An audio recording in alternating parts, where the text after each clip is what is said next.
Dans cette vidéo, nous allons parler des tableaux dans Excel. Alors généralement, lorsque vous travaillez dans Excel, les données que vous tapez sont des données qui sont considérées comme étant individuelles. Donc ce que j'ai dans cette cellule n'est pas forcément lié à ce qu'il y a dans une autre cellule ou dans la cellule d'à côté.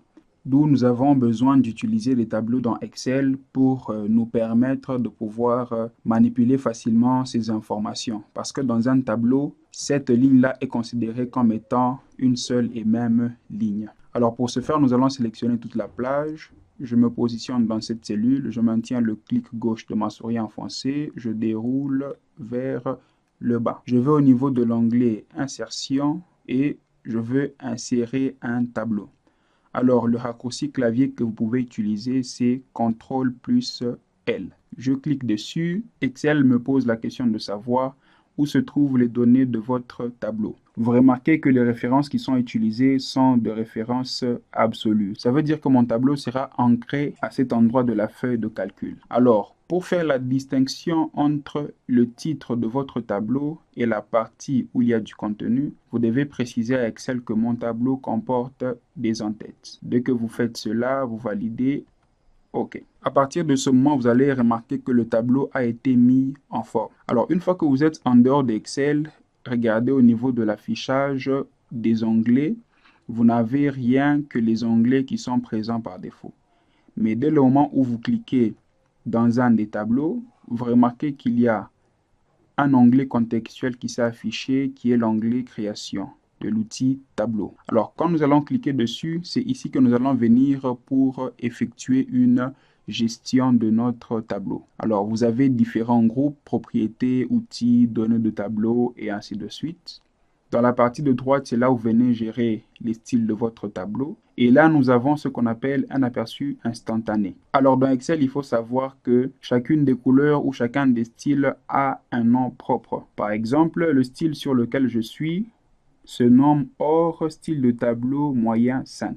Celui-là se nomme Jaune clair style de tableau moyen 26. C'est-à-dire qu'à chaque fois que vous allez passer sur chacun des styles, vous aurez un aperçu instantané sur la gauche pour vous montrer à quoi va ressembler le tableau une fois que ce style aura été appliqué. Je clique dessus. Alors nous pouvons dire que nous mettons la ligne de total vers le bas ou nous pouvons enlever. Je coche sur ligne à bandes. Vous voyez que les bandes disparaissent. Quand je recoche, les bandes apparaissent. Alors sur la partie de gauche, je peux venir pour changer et renommer mon tableau. Je peux dire ma bibliothèque. Alors vous remarquez qu'il y a une erreur. On vous dit vérifier que le nom commence par une lettre ou un trait de soulignement, ne contient pas d'espace ou de caractère non autorisé. Dans notre cas, l'erreur est causée par le fait qu'il y a un espace dans le nom du tableau. Donc, vous devez prêter attention à ce détail. Je vais revenir et je vais mettre... Voilà, Excel vient de prendre en compte le nom que je viens de donner à mon tableau. Alors, pourquoi est-ce que nous utilisons des tableaux dans Excel? L'un des avantages, c'est de pouvoir supprimer les doublons. Alors, vous pouvez vous rendre compte que vous avez des doublons dans les données que vous avez déjà inscrites dans Excel. Alors, le fait de convertir votre plage de données en tableau vous permet de supprimer les doublons de votre tableau. On va faire un exemple simple. Je vais sélectionner ceci, je fais un CTRL-C, je me positionne en dessous, je fais un CTRL-V. Je valide avec Entrée. Ce que j'ai fait, c'est que j'ai pratiquement doublé les valeurs qui sont dans ce tableau. Alors, si nous utilisons Excel en temps normal, on ne pourra pas faire la différence entre ces informations. Alors, vous pouvez avoir un document de plus de 500 lignes. Comment feriez-vous pour vérifier chaque ligne pour vous assurer qu'elle n'est pas reprise en double? Alors, ce que vous allez faire, c'est de sélectionner l'ensemble de vos données. Vous convertissez cette plage-là en un tableau. Et ensuite, vous revenez sur l'onglet Création, outils de tableau. Dans le groupe Outils, je clique sur Supprimer les doublons. Alors, une fois que j'ai cliqué sur Supprimer les doublons, voici la boîte de dialogue que Excel me présente. Il va me dire pour supprimer les valeurs en double, sélectionnez une ou plusieurs colonnes contenant des doublons. Alors, les éléments qui sont là, ce sont les colonnes. Et là, nous avons les en-têtes de colonnes qui sont présentées. Et je précise à Excel que mes données ont des en-têtes. Ça évite, par exemple, de supprimer cette ligne-là. Alors, pourquoi Excel a coché ces 3 colonnes? Simplement pour effectuer une vérification.